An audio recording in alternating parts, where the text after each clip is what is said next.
Welcome to the Rock the Stage Show. Each week, international media expert Rich Bontrager has in-depth and personal conversations with celebrities, top leaders, authors, speakers, and media professionals. Now, from the Rock the Stage studios, here's your host, the Trigger, Rich Bontrager. Welcome back to the Rock the Stage Show, Sunday night, 7 p.m. Eastern Time. Back once again for another great, exciting show. And let me ask you straight up, just right out of the gate here tonight, from the heart, from the gut, how would you handle life if it all fell apart and hit the fan at once? I'm talking about an accident, bankruptcy, cancer, divorce. Even, how about this? Add into all that, the sting and the betrayal of theft of an employee, maybe. All crashing down in 18 months of time. How would you handle all of that? Most people would fold up life and say it's over, we're done. But what if it wasn't? What if you could raise above it, get unstuck, create a brand new chapter in life and move on? That's exactly what we're going to dive into tonight here on Rock the Stage Show. Get ready for a powerful, eye-opening conversation that just might really, truly change the way that you look at your own struggles of life, because we all have that. Tonight's story is going to show you what faith, resilience, and real action looks like to move out of being stuck and much more. But have you ever wondered, really, have you ever wondered if this is all there is? Have you ever wondered or had the thought, I honestly believed I'd be farther along in life? I have. Our guest tonight, Barry Spilchuk, loves to help people stand out and declare, I'm not done yet. Barry is the author of 18 books, including the New York Best Times seller, A Cup of Chicken Soup for the Soul. Welcome, Barry Spilchuk, to Rock the Stage Show tonight. Oh my gosh, Rich Trigger, it's so good to see you. You got to know that I'm kind of shy. So, oh yeah, right. You're wearing that shirt. You're shy. Yeah. Come on, man. So the first thing I say to you is a lie. Now I got to go to confession. Heavenly Father, please forgive me. I'm kind of not shy. So great to have you on here. And again, very, very interesting. And who doesn't know Chicken Soup for the Soul? The fact that you got to write a book, work in that canon, that's a pretty great group of guys to work with, right? Oh man, I was so blessed to hook up with Jack and Mark. And the funny thing is, the answer to your question, who doesn't know Chicken Soup for the Soul? Anybody under 40. I got introduced on a teen podcast a while ago, and they went, chicken what for the who? And I went, really? Okay. And then I went to see my bank manager a couple of weeks ago. Well, actually, he called me and, Barry, we have to talk about our account. And I went, well, if it's our account, you fix it. Okay. It's your turn to fix it, right? But I walked in and he's only 31 years old. And he said, Mr. Spilchuk, where's your primary source of income? And I said, well, I'm an author. Well, would you have written anything I've known about? And I went, probably not, other than this check that you're questioning me on, And I said, a Chicken Soup for the Soul. And he went, what? I mean, this is a 30. He says, we studied that in high school. We had Chicken Soup for the Teenage Soul. And I went, oh, good. Somebody under 40 actually remembers that book series, because that was 30 years ago. Well, I actually remember when the little short iterations were in Reader's Digest. They did a little sample. Yeah. And then you went and bought the whole book. Yeah, exactly. Well, that was what my book was all about. I said to Jack and Mark, hey, guys, why don't we take chicken soup, shrink it down to a pocket-sized version, and we'll call it Cup of Soup. So we came up with my book, A Cup of Chicken Soup for the Soul. And the longest story is 2 pages long. And it was like, it had such a resonance with people. Well, high success. But then you had everything fall off. The skids hit, you boom, as we talked about during the open here. Yeah. But you go from a standpoint that's important to let the audience know right away. You're not done yet. We're going to get into the meat and the potatoes of everything, but right away, you're not done yet. Yeah. What does that mean to you to tell people that when they have the list of the junk? What does that personally mean to you? Well, for instance, I ended up writing a book called The Cancer Dance. What to do when cancer catches you with your pants down. And if you don't mind, I'm not here to sell books today, because this book is 10 years old. So it's me. There's me standing on the busiest street in Toronto in an open back hospital gown with my IV pole. And I'm on my way to see the bankruptcy attorney. That was all about. So I get booked by a financial planning company because they were intrigued by the title of this book, I'm Not Done Yet, right? Yeah. And they said, because all of our clients are multimillionaires and They are in their 60s, some in their 50s, but 60s and 70s. They need to know they're not done yet. So I Yes. came out dressed in the hospital gown. And it was like they had never seen anybody like that before. And there was this, you know how in an audience there's that spunky 70-year-old woman, her husband's passed, and she's looking at me. She says, "I like your legs." And, and I said, "Well, I've got two of them. My wife gets one. You can have the other one, right?" And so if she wasn't so frail, I would have sat in her lap. But we're sitting there, and I'm giving her a hug and everything like that. And so we made them giggle, which was cool. And then I said, I want everybody to take your hand, put it up like this, and put it on your heart. As a matter of fact, Rich, I'm going to ask you to do it right now, too. Yeah, please. When I say a count of 3, we're going to say, "I'm not done yet," 3 times, okay? And touch your heart. So 1, 2, 3. I'm not done. Again. I'm not done yet. I'm not done yet. Rich, when I did that the 3rd time, here we are, a room full of everybody in the room was wealthy except me, because I was still bouncing back from the bankruptcy, right? Yeah. I heard tears, and I heard sniffles. Some of them were from gentlemen, and it was like, and they're like, "Oh, I'm not," because they know there's something deep inside that they want to celebrate that they haven't yet.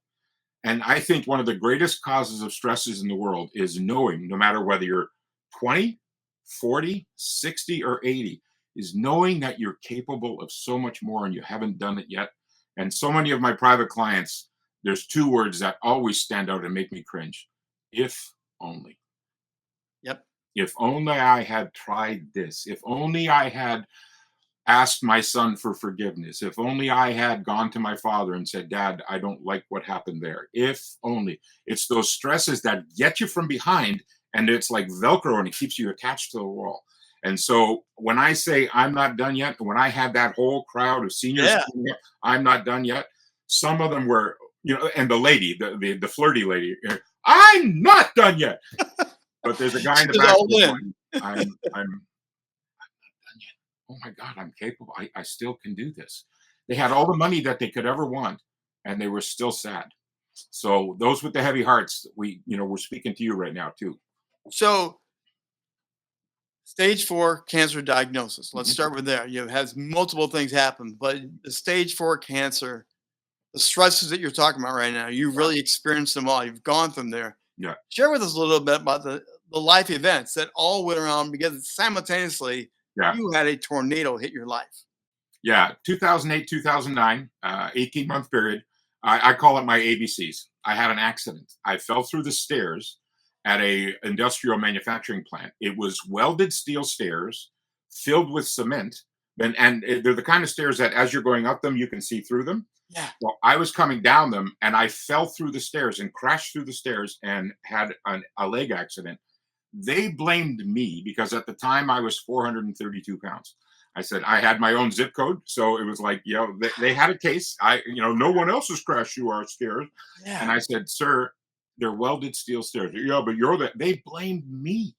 And it was like, okay, so I got to put on my righteousness hat and go, "Well, maybe I'm fat, but but come on, it's welded steel." And then all of a sudden, bankruptcy. I was going around the world with Chicken Soup for the Soul, but I was doing everything for free. I would speak and they would pay me, but can you help me? Sure. Can you help me? Sure. Why? I wanted you to not like me. I wanted you to love me. And I figured sooner or later, I said we'd tell the truth. And other than saying I was shy and I'm not, I wanted you to love me. So I would serve and serve and serve. Or even if you did pay me to do something, I'd go well above and beyond just so I could hear, "Oh, isn't he a great guy?" And what I found out, that love doesn't pay the rent, No, it does not. It doesn't, unless you're in that kind of business, but it doesn't pay the rent. So, and it was like, and then all of a sudden, so I was so financially upside down. We had 16 credit cards because at the time, this was before the housing crisis but right around the same time. And I do not blame the housing crisis because I'm in Canada, so it had nothing to do with us. But I was using Visa to pay MasterCard, and American Express used to have a commercial said, "Don't leave home without it." Well, they called me and said, "Barry, please leave home without it. Do not use this card anymore, right? And so we finally had to go bankrupt. And this is while I'm in the hospital. At the same time, my wife came to me and said, I still love you, but I don't want to be married anymore. I can't take this pressure. And so we moved to Toronto from our hometown to be with the kids. We moved into separate places, and all of a sudden I get sick. And I went to 3 different emergency rooms, and they all told me, "Oh, it's just constipation." And I said, "I know I'm full of crap, but it's got to be more than that, right?" Right. So after 60 days, they finally went. One lady doctor in my 4th emergency, first lady doctor, she looks at me and she said, "Mr. Spilchuk, I'm not letting you out of here until we figure out what's wrong." They did MRIs, they did all kinds of EIEIOs, whatever they did, they did. And she looks at me and says, "It's a touch of cancer." And I said, "What's a touch of cancer?" She said, "I can't say because we need to do some more MRIs." They transferred me from the Toronto General Hospital across the street to the cancer hospital, Princess Margaret Cancer Hospital, which is serious. When I got there, the doctor looks at me and says, "It's stage 4 non-Hodgkin's lymphoma." And he implied that I should get my affairs in order. Okay, right there. Yeah. What was your emotional, mental reaction when you heard having a liver transplant, having the same conversation? My doctor sat down and said, "You need to sit down. I have some hard news. You have 25% of your liver alive. The rest, 75%, is gone and dead. You're a walking dead man." What did you feel when you had that moment? So my default mechanism is humor. But in that moment, I was like, oh, because we kind of knew that it was a touch of cancer. We just didn't know how bad. Right. And when he said in his very thick Indian accent, "Mr. Spilchuk, very, very, very bad, stage 4 non-Hodgkin's lymphoma. Get your affairs in order." Because I kind of sort of knew, I just went, and I just looked at him and I said, "I haven't had any affairs." The nurse who was there laughed her butt off. The doctor goes, "That's not funny. This is very, very serious." And my wife's laughing. She's kind of giving too, and it's like, and they go, "Oh, this is very, very serious." And I went, "Okay, but what am I going to do?" And well, we're enrolling you into the Princess. I was there for 35 days. And it was, and now with the Canadian healthcare system, thank God for it didn't cost me a penny. Private room, 35 days, didn't cost me a penny. Could you imagine how much that would have cost in America? Right? Oh, yeah. I can tell you that story. Yeah, there you go. So here we are now. Now we're also filing for bankruptcy. So I can't move because of the accident has got my legs, so I can't move. So now I'm laying in bed and my legs are starting to atrophy. Karen's going to my condo every day, working on the paperwork, taking it down to the bankruptcy attorney and getting papers signed. And then she finally says, the bankruptcy attorney says, "Well, Barry has to come down and sign the papers now."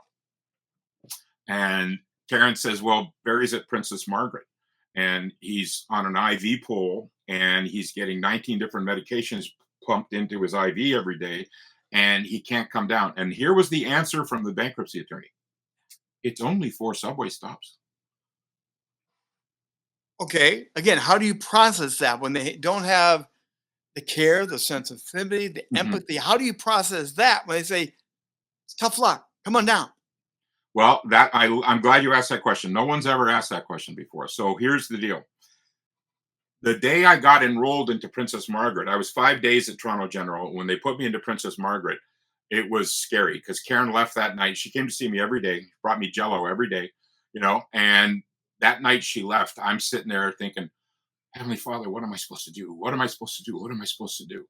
And I got 5 words popped into my head, and it was those 5 words. Then I could feel myself waking up, and I said the 5 words over my health, over my marriage, over my bankruptcy, over the business. I said those 5 words. Would you like to know the 5 words? Well, yeah, absolutely. Please. Let's go for a pizza. No. The 5 words were "let go" and "let God." So I get getting goosebumps telling you. So let go and let God over my health, let go and let God over my marriage, let go and let God over my finances.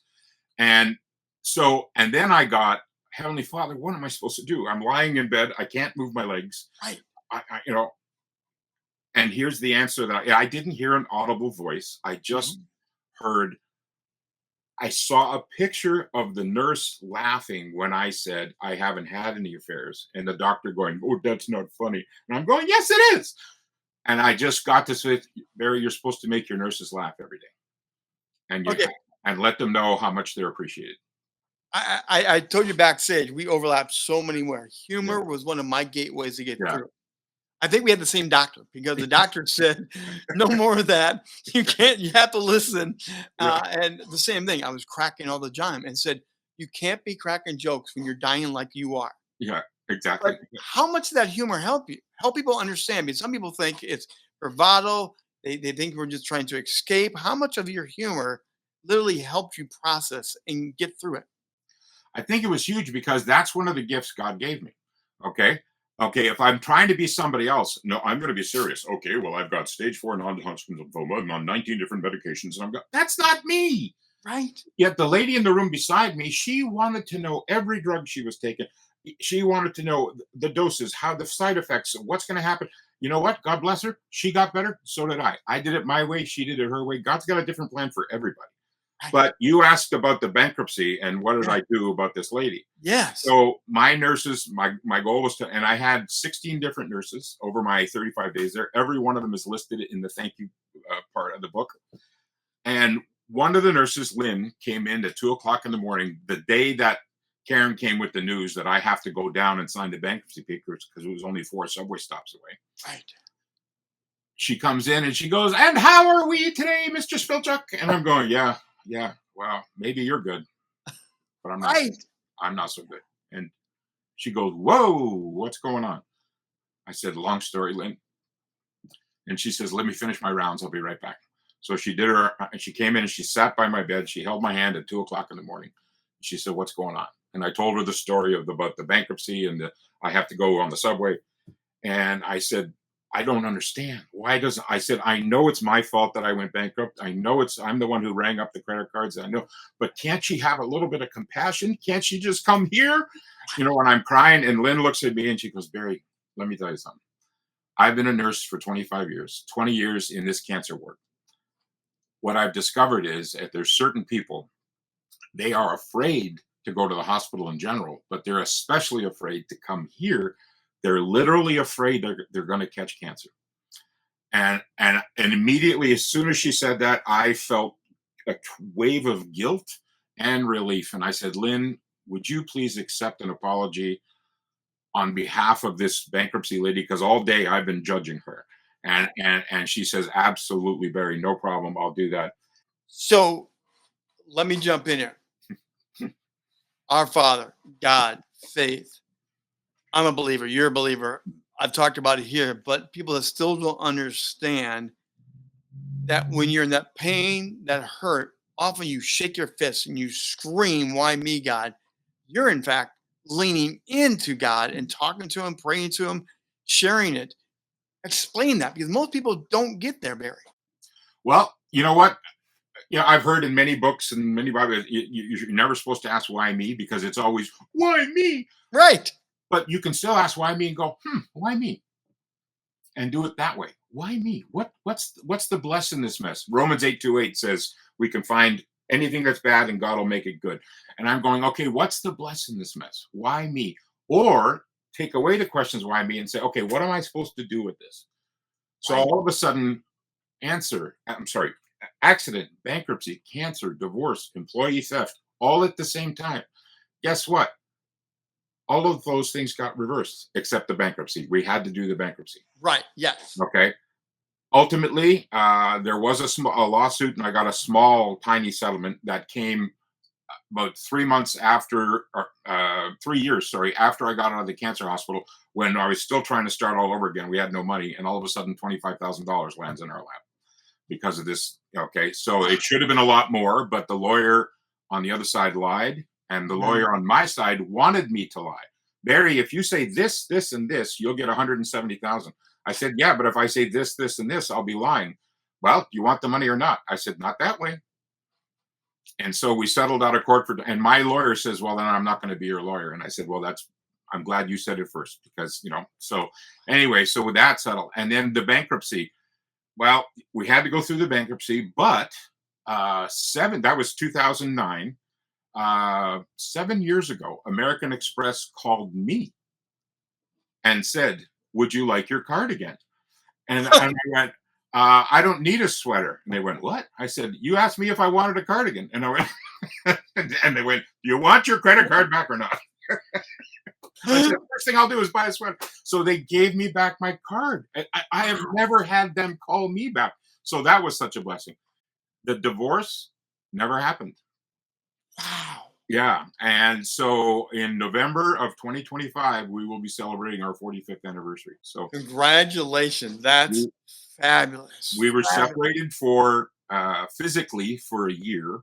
Mhm. We were separated emotionally for a couple of years Yep. because even though we still lived in the same place, we had separate beds and Yep. all that kind of stuff. So, but we're still best friends, and I love her more now than when we got married. When we got married 45 years ago, I married my best friend.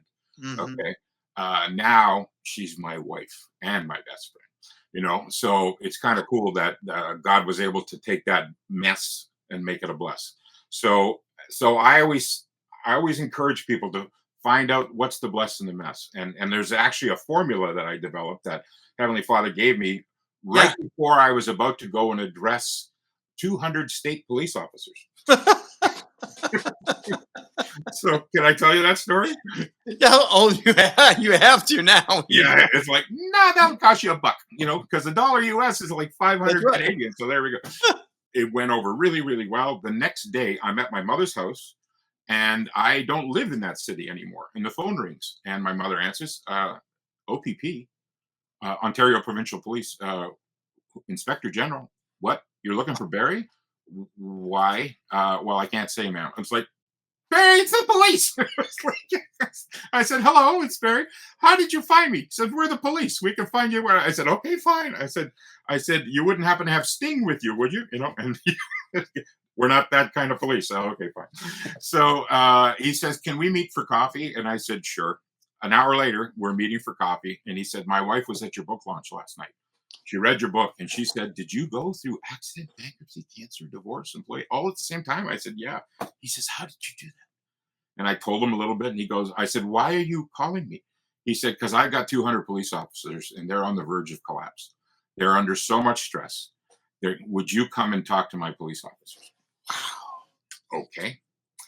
And he says, we don't have a budget. And I said, well, then I can charge whatever I want because you're not going to pay it, right? It's like, yeah, we don't have a. He said, Barry, what's your normal fee? And back then it was $10,000. Yeah. And he says, we can't do that. And I said, I love you guys. My uncle was a cop. Do what you can. So they found a small fee for me. So I go out and I said, Heavenly Father, how do I do this? How do I give them something to remember me by? Right. Not remember me, but remember the lesson. Yeah. And so the first thing I did was I came out dressed like this, Right. Right. Yes. And he went, what? I said, look, I know you guys, there's 200 of you. It was about 1/3 women, 2/3 men. And Yep. I said, I know you all got guns, and I know if I better be good because if I suck, you're going to take me out. And the blue flu, no one's going to know what happened to that chubby guy. We don't know, right? So I took the hospital gown and I put it over the head of this one bald guy, and I buffed his head with my hospital gown. Yeah, like that. Yeah. And it turns out he was the second in command. So he might not have liked it, but the other 199 loved it, right? And then I said, guys, how'd you like a formula for how to handle multiple stresses? Yeah. And they said, sure. And I said, write this down, salad. and I said, I know, I'm 350 pounds. This boy needs more salad, right? Yeah. Yeah. Okay. Yeah. Take your own medicine, Bear. So I said, okay, here's what the S stands for. S stands for surrender. Not police surrender, wave the white flag, put your hands in the air, I give up. No, surrender to the truth. Surrender to what is. Yep. Did I have an accident? Yes. Was I going through a bankruptcy? Yes. Did I have cancer? Yes. Did my wife say I don't want to be married anymore? Yes. That was all true. So part of our fight is in the fighting. No, none of this is true. Right. So I said, surrender to what is. You're not surrendering and waving the white flag. And then I said, here's a tough one. The first A in salad is acknowledge my role in it. Ownership. Ownership. You got to own your own stuff. Again, Yeah. own the credit card, the bankruptcy. Exactly. Actually owning your I'm own the one crap. who put all the stuff. I'm the one who used Visa to pay MasterCard. I'm the one who ate too many chocolate bars because when the stress was too high, I've never done drugs or alcohol in my life, but my drug of choice was food. I'm happy. Let's eat. I'm sad. Let's eat more. Good, right? And how do Exactly. you get to 432 pounds without feeling sorry for yourself, right? Right. So I acknowledged my role in it, and I said, okay, here's the L. L means line them up.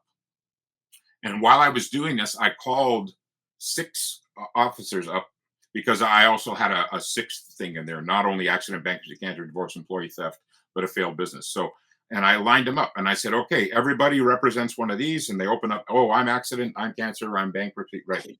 So I said, now, because what happens is, if we don't line them up, we feel surrounded. We feel like, oh, accident, bankruptcy, cancer, divorce. Oh my God. And it's like, and you feel ganged up on.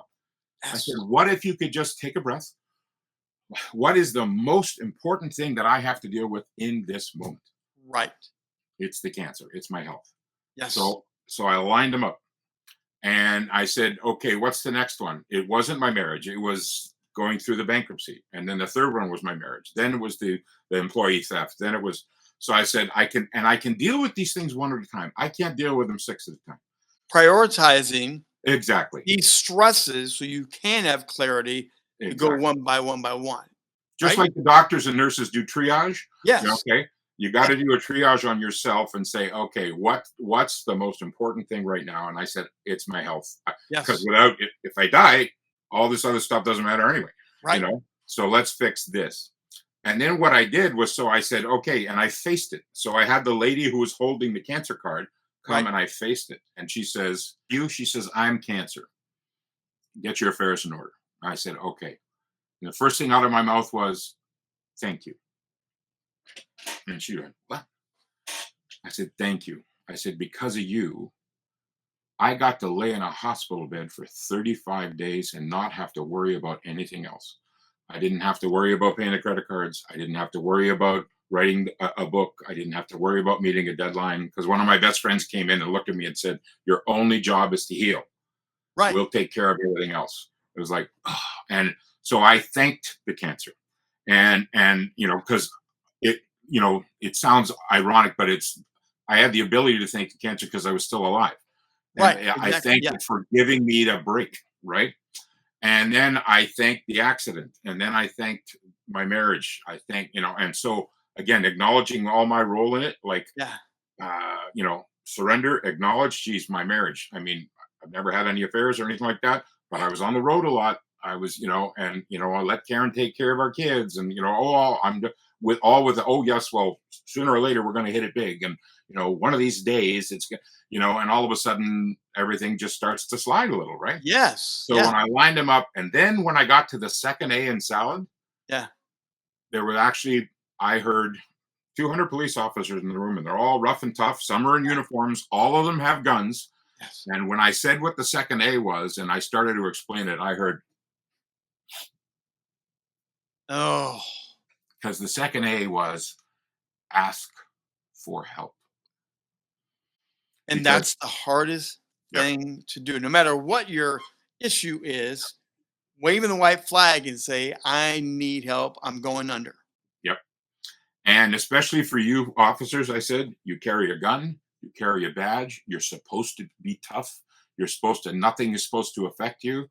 But hello, when you get home and you take off the gun and the badge, it's just you and the couch and the remote control. And you're looking around saying, where's my spouse? Where's my kids?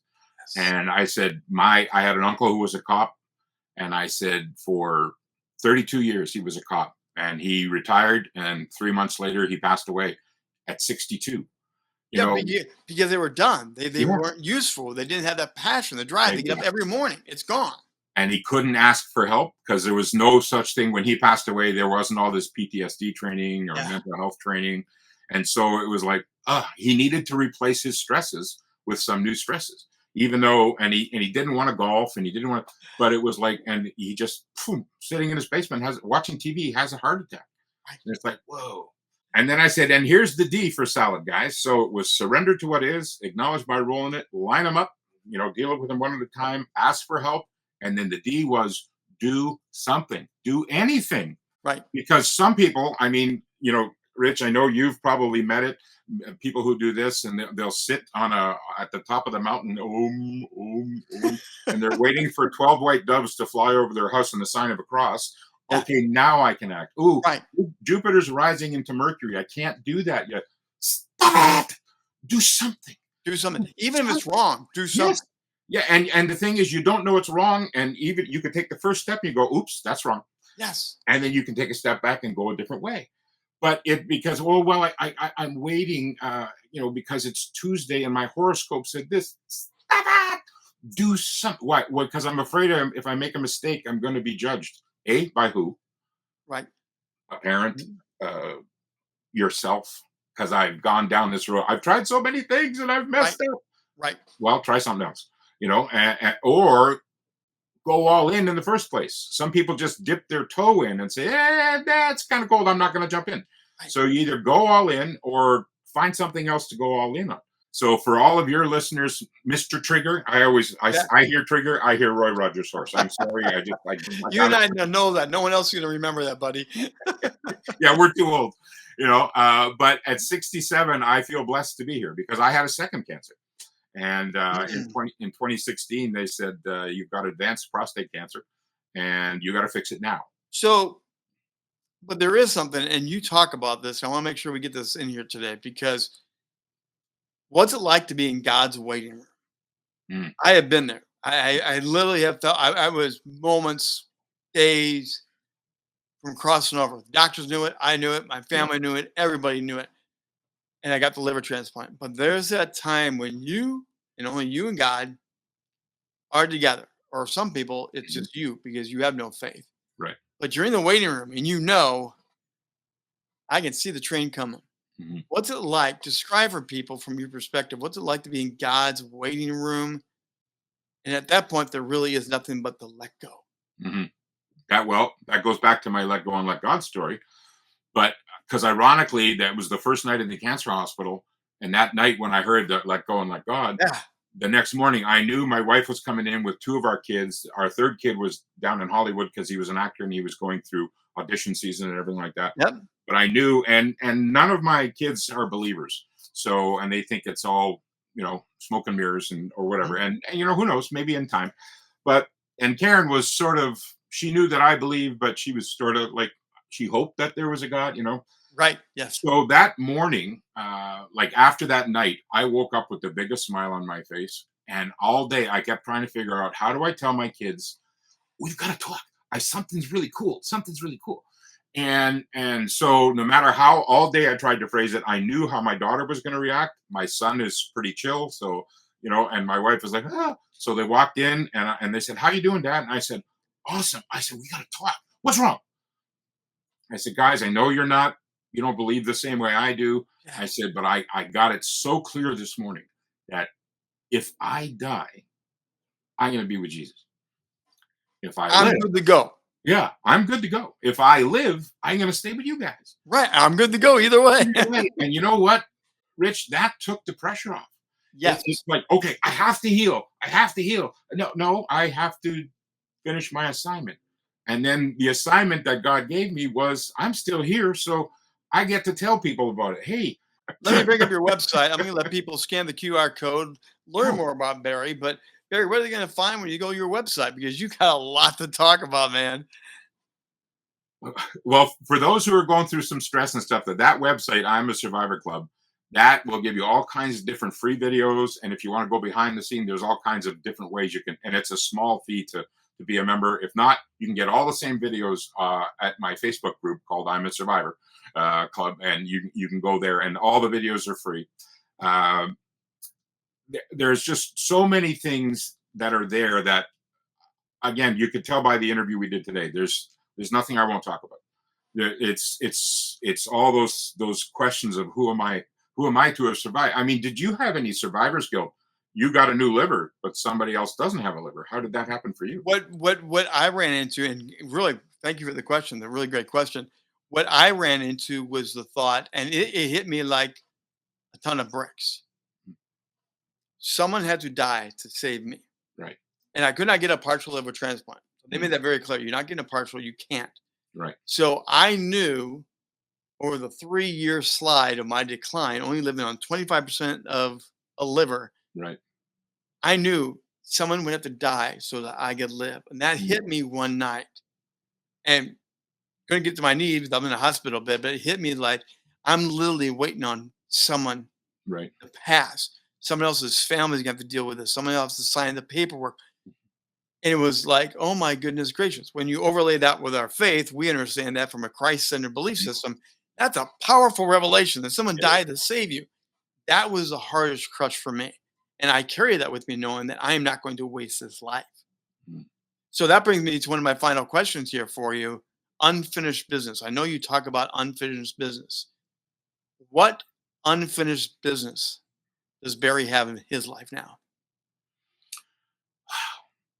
There's so many things, and some of them are ego related, because how come I did all that work for that multimillionaire and he didn't pay me, and he laughed when I asked him to pay me, and my wife is begging, do not call him, do not, and so that's unfinished business, but it's not for her, because I promised Karen I wouldn't call him. So unfinished business for myself is my egos to let go of stuff like that. But there's stuff that I said I wanted to do, that I'm hoping on some of the things we're doing right now could help me move forward, and because I still have something to say, and I think every one of your listeners does too, and I think because of the name of your show, and because I help people write books and everything like that, I don't know, just before we came on the air, something popped through, and I call it Gmail, and that's God mail for those of us who believe, it's gut mail for those who don't. It's turn the page, press engage, and rock the stage. Go. I mean, that's what, to me, your show is all about. Turn the page, press engage, rock the stage, and go. And that's what this show is all about. And I thank you for having me on as your guest. Barry Spilchuk, thank you very much for sharing with us. And that's one of the best landing of the plane I could ever ask for. Thank you very much, Barry, for being on Rock the Stage here tonight.